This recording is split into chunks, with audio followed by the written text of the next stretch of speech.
All right. Good afternoon. Bonjour tout le monde. It has been a historic and productive 2 days during which myself and fellow ministers have had the opportunity to meet with President Xi, Premier Li, Chairman Zhao, as well as business leaders across a number of key sectors.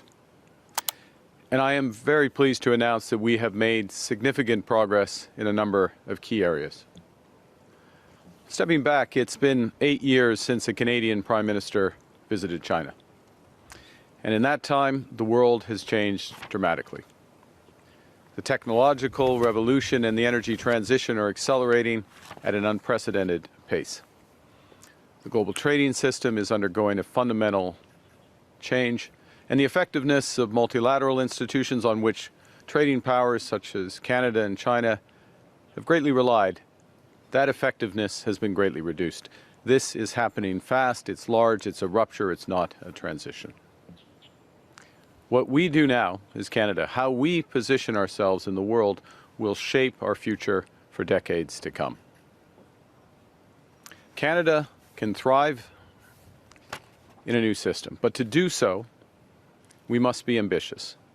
We must work at speed and scale to find new partners, to diversify our trade, and attract unprecedented levels of investment in our country. And we must be pragmatic. That means we have to understand the differences between Canada and other countries, and then focus our efforts to work together where we're aligned. And it's with this approach that Canada is forging a new strategic partnership with China. China is the world's second largest economy. It contributes 1/3 to global growth. It's our second largest trading partner and our third largest investor. Two-way trade between our countries amounts to nearly $120 billion a year. There are 400,000 careers across Canada. Farmers in the prairies, manufacturers and engineers in Ontario and Quebec, fish harvesters in Atlantic Canada and British Columbia, they are all supported by trade with China. $20 billion in wages are earned each year by Canadians because of our existing trade relationship. And this is a relationship that has been distant and uncertain for nearly a decade. That has held back investment, it's stalled business growth, and cost Canadian workers good opportunities. And it has had the consequence of leaving us even more dependent on our largest trading partner.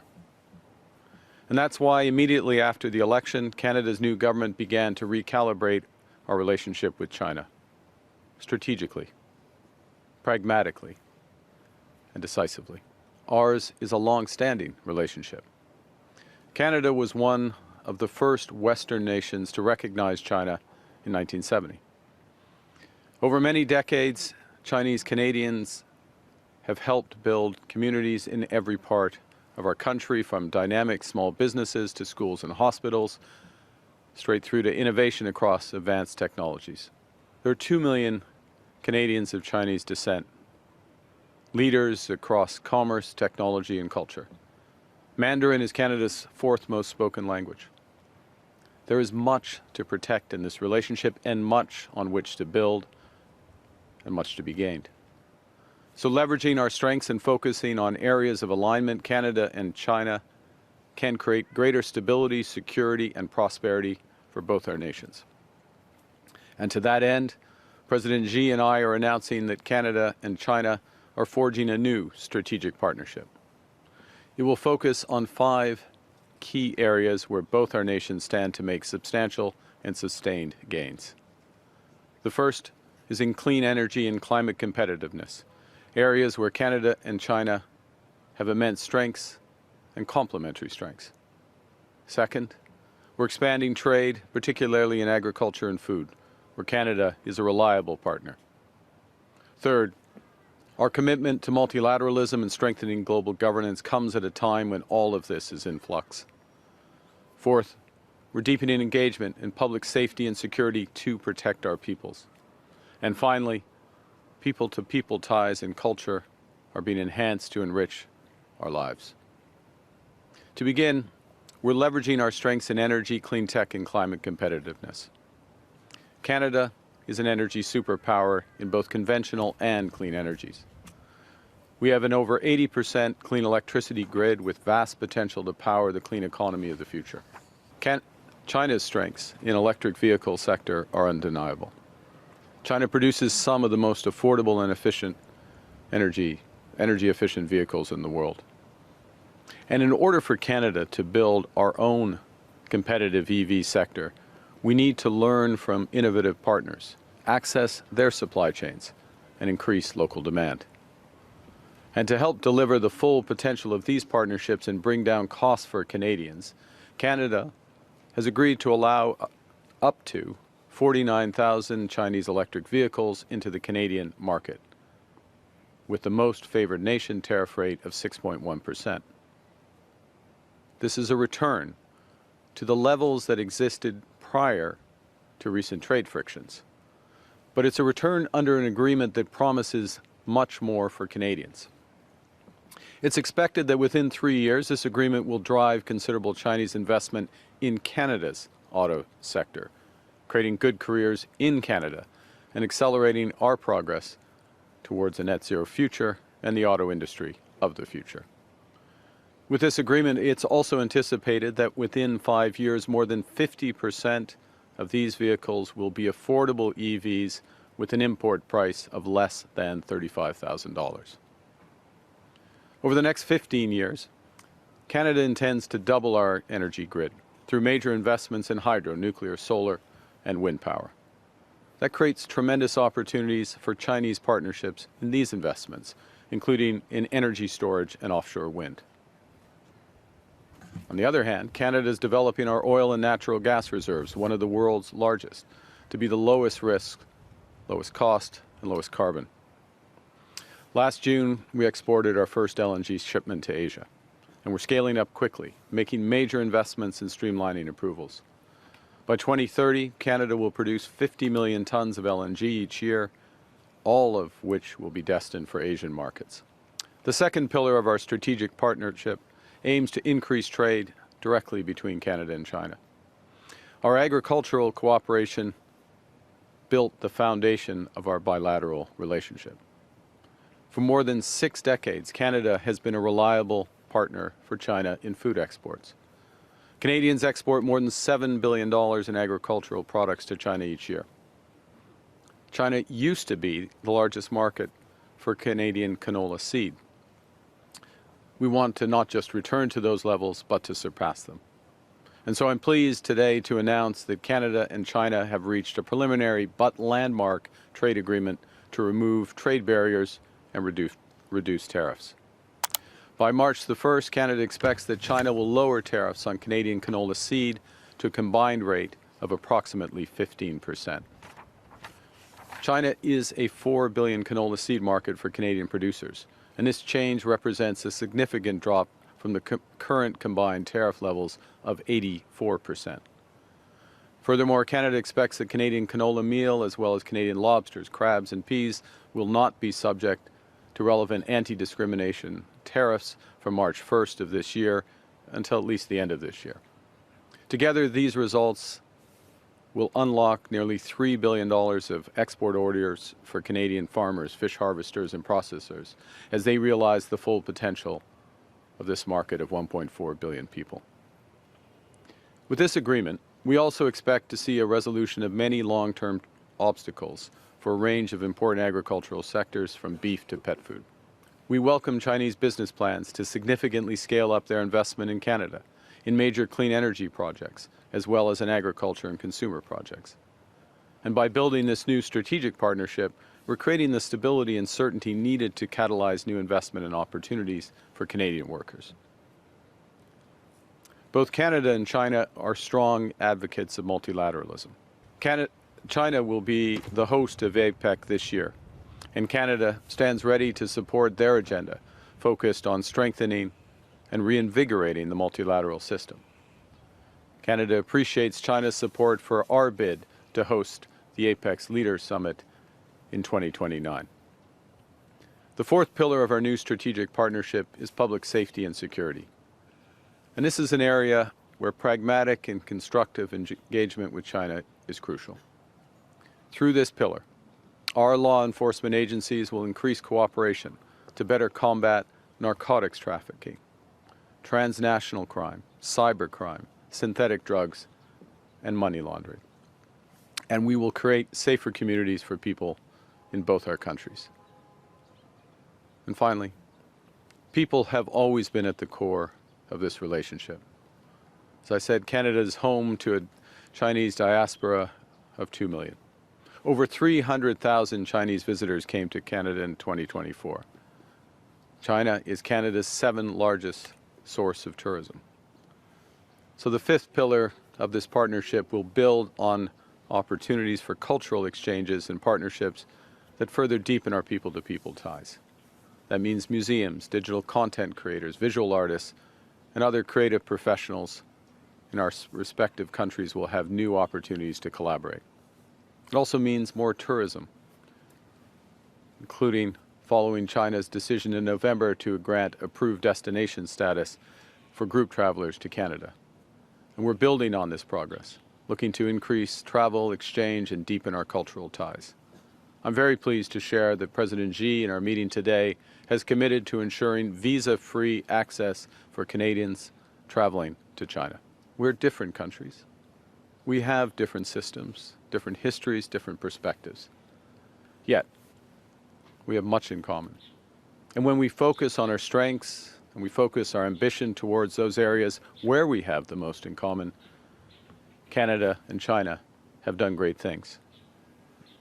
In the mid-1980s, our bilateral trade was roughly $2 billion. In just 2 decades, that increased to $30 billion. Through periods of global tension and disruption, we've created more opportunities for our workers, businesses, and investors by working together. And with this new strategic partnership, that's the opportunity before us now. It's a partnership that reflects the world as it is today, with an engagement that's realistic, respectful, and interest-based. The work in the recent months, the discussions and the meetings over the past 2 days have not been a question of putting things back on track. It's been more a question of designing new tracks that will benefit the people of both our countries. In a world of increasing uncertainty, Canada is building with speed, confidence, and determination. We're forging new partnerships around the world. We're diversifying trade, over a dozen new agreements across 4 continents in recent months. We're attracting record levels of new investment in order to unleash $1 trillion of investment in the Canadian economy over the next 5 years. We're building a web of new connections with China to create transformative opportunities for Canadian workers, build more stability, more certainty, and prosperity on both sides of the Pacific. And with that, I very much look forward to your questions. Thank you very much. Merci Thank you, beaucoup. Prime Minister. We're so many reporters here, so it'll be one question. We won't take follow-ups, but please bear with us. Prime Minister, this announcement I'd like you to characterize it in terms of how big an entry into the market you expect it really is. And how do you intend to explain it to the U.S. In allowing that entry? And separately, how do you intend to explain it to Canadian car makers who fear any softening on Chinese EVs? Okay, so you mean the auto portion of the broader partner? Yes, okay. So I think the first thing to say is exactly that it's part of a broader partnership, and the fundamental issue is we have a broader strategic partnership on which to build and create big opportunity. But to get to the auto question and your various questions around specifically, let's put this in context. 49,000 vehicles, which is the cap on Chinese electric vehicle exports to Canada. That's part of this agreement. That's a return to levels last seen in 2023, the last full year before the Canadian tariff actions. That's the first point. Second point, again, to put it in, dimension it, that's less than 3% of the size of the Canadian auto market. The third point, to put in context, and I reference this, is that part of this agreement, and it takes a few years to build this, a couple of years to build this, that an increasing portion of those exports will be in a new segment of the Canadian market. In other words, electric vehicles that cost less than $35,000 at the landed price. So there's huge opportunity here to get more affordable cars in the electric vehicle market for Canada. The fourth element, and in many respects the most important element, is the beginning of discussions and expectation of Chinese investment in Canada and partnership in Canada to produce vehicles over time, so to partner with Canadian firms. And putting all this, and if I can take the last part of your question, then move to colleagues, which is vis-a-vis the U.S., I think we need to look at this in the context of building. I mean, we're building a new part of our car industry, building cars of the future in partnership, bringing affordable autos for Canadians at a time when affordability is top of mind, and doing it at a scale that allows for a smooth transition in the sector. Thanks. Next question, Steve. Steve Chase, Globe and Mail. Good afternoon. This week, 2 Liberal MPs cut short their visit to Taiwan. It was a friendship and outreach visit. They cut it short before they were going to meet with President William Lai. They said in a statement that they were advised to do this by the government. So why did the government advise these 2 Liberal MPs to cut short their visit? And is this an indication we're willing to tailor our foreign policy to placate Beijing? Well, a couple of things. One is our policy with respect to Taiwan, our One China policy, which was set in 1970, has not changed. We're reaffirming our One China policy. It remains constant. It's consistent. We have relations with the government here, People's Republic of China, and we have people-to-people relations in Taiwan. Those MPs, members of my caucus and members of our caucus, participated in the people-to-people proportion of that trip. But no, not in the government proportion, and that's straightforward, not causing confusion about what the policy is of the government, the policy of Canada that has been the policy of Liberal governments and the policy of Conservative governments over the course of the last 55 years. Good afternoon, Prime Minister. Less than a year ago, you said that China was the biggest security threat to Canada. Do you still believe that? The security landscape continues to change. And in a world that's more dangerous and divided, we face many threats. That's the reality. And the job, my responsibilities as Prime Minister, the job of the government, is to manage those threats. You manage those threats by building resilience, building security. You manage those threats through alliances. You manage those threats through engagement. And we're pursuing all of those. And I would say that, well, the threat environment has increased. The risks have multiplied. So too has our resilience and our engagement, which is protecting Canadians on balance. But does that threat from Next China still question. exist? I'll refer to my previous answer. Next question, Martina. Prime Minister Martina Stavis, New York Times. After your visit, is it fair to say that you're concluding that China is a more predictable and maybe reliable partner to Canada than the United States is today?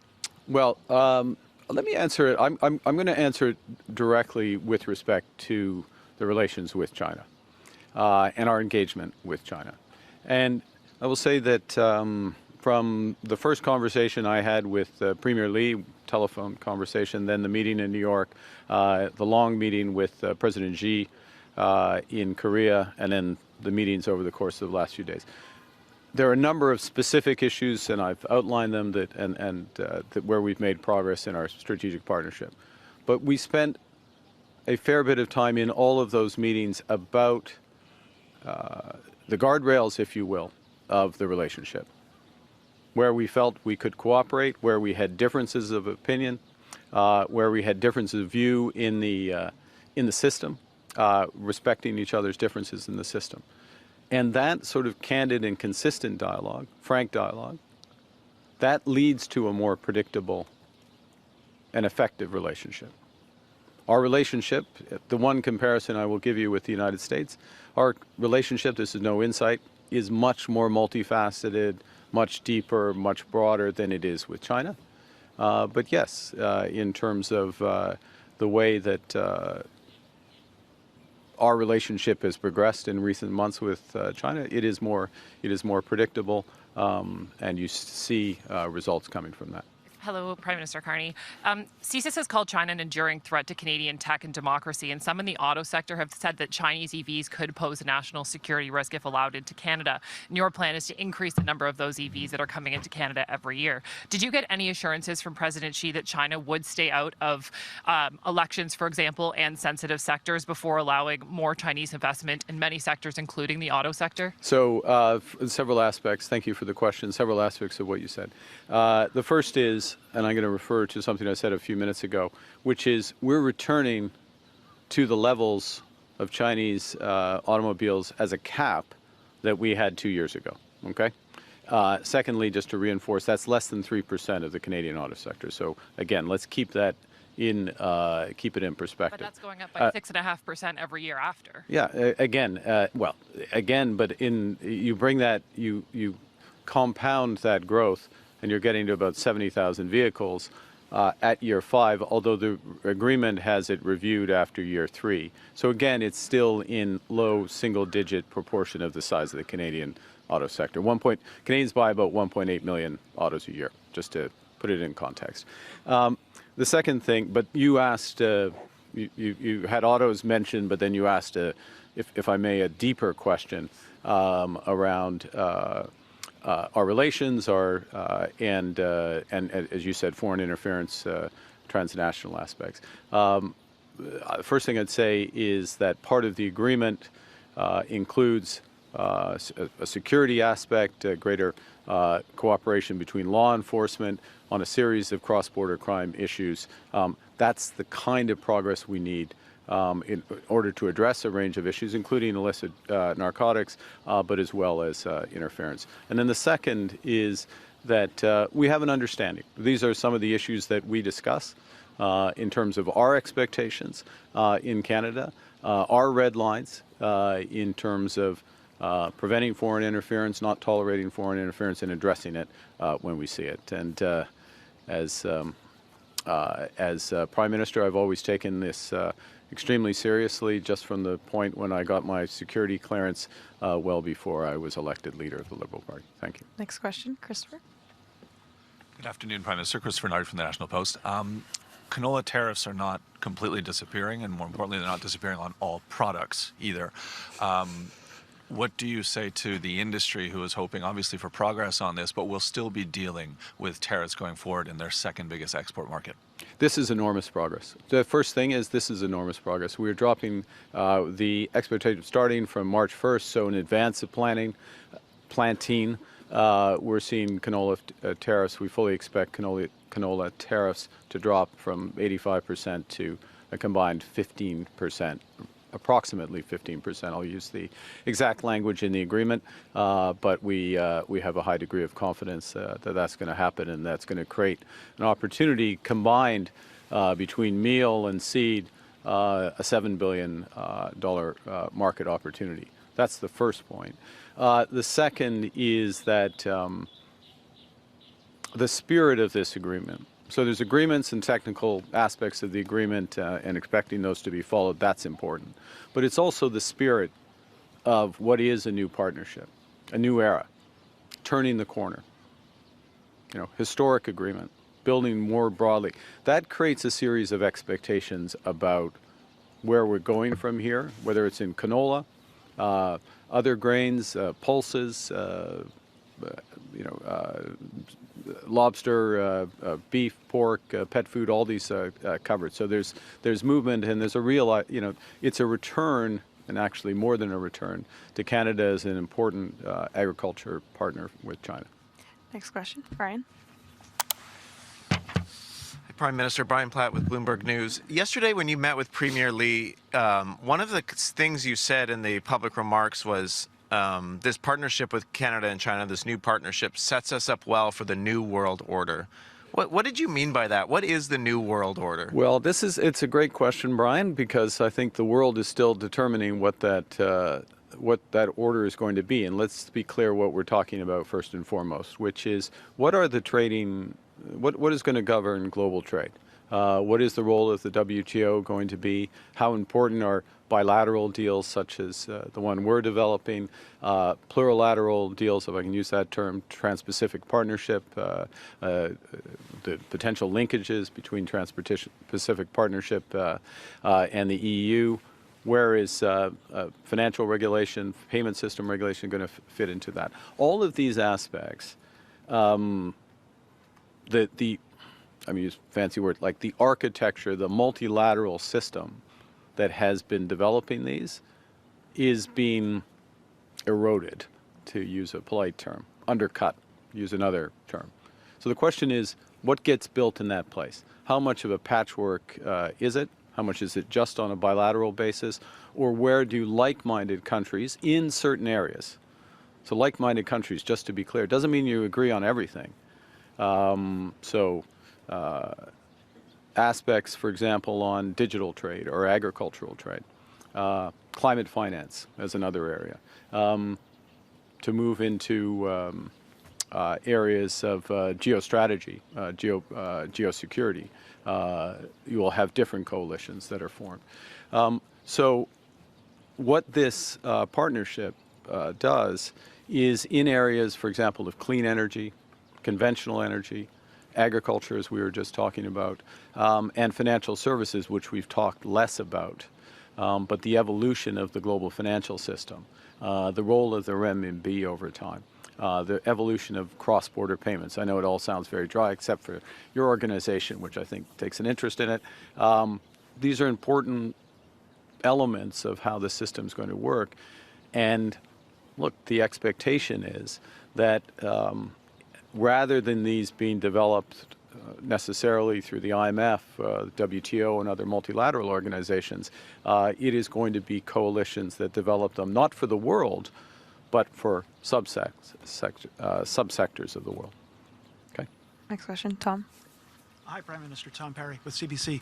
I know that you're talking about China offering stability. There are still, of course, though, concerns in this country about human rights, yes, about freedom of expression. I'm wondering where those fit into your calculations. Are these things that Canada just can't afford to think about because we've got to diversify our markets?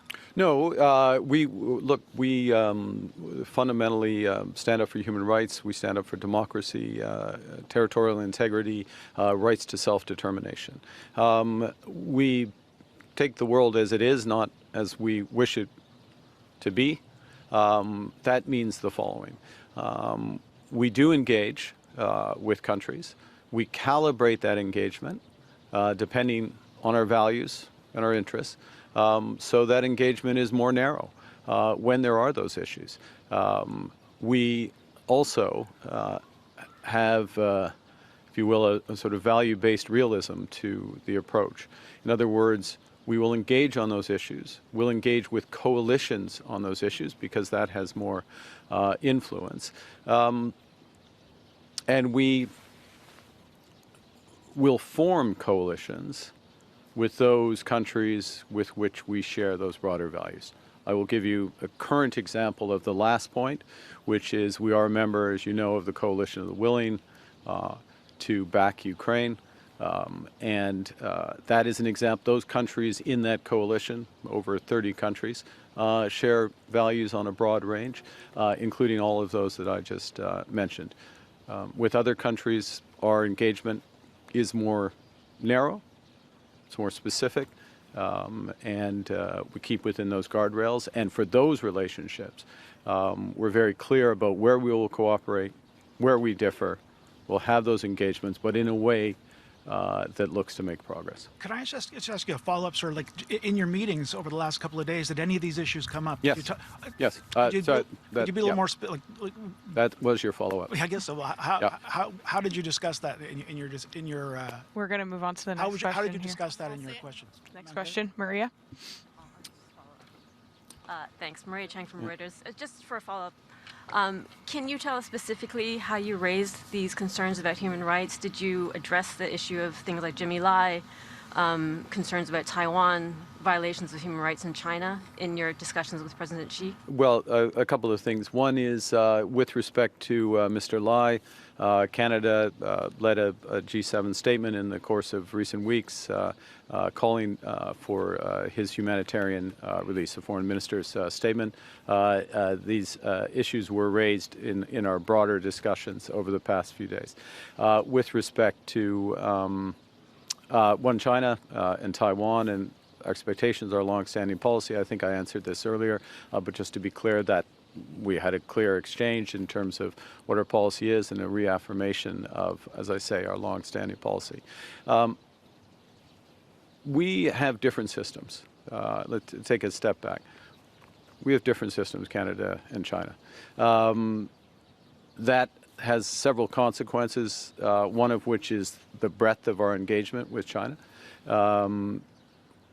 We respect the differences in each other's systems.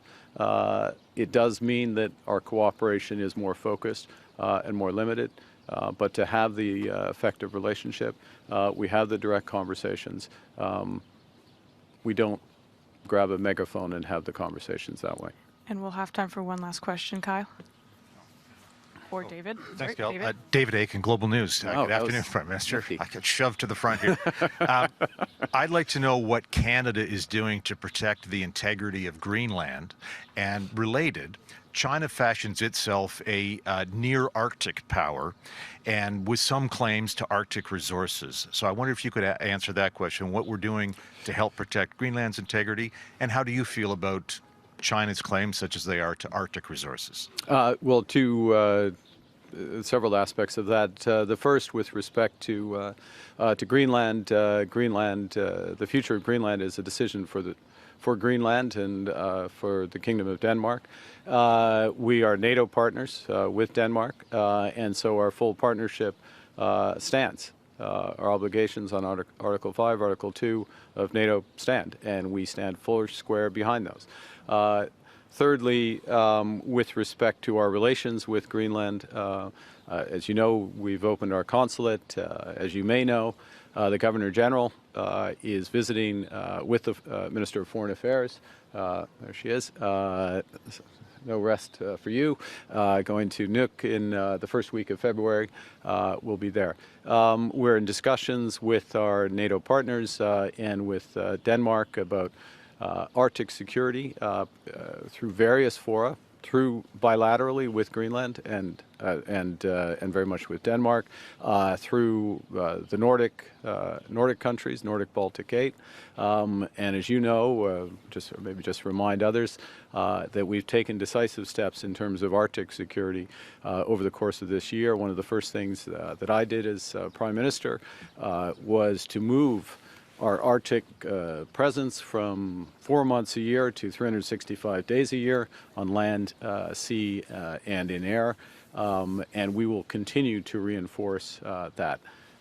I will say that I had discussions with President Xi about the situation in Greenland, about our sovereignty in the Arctic, about the sovereignty of the people of Greenland and the people of Denmark, and I found much alignment of views in that regard. We respect our obligations and our responsibilities in NATO, and we expect all NATO partners to do the same.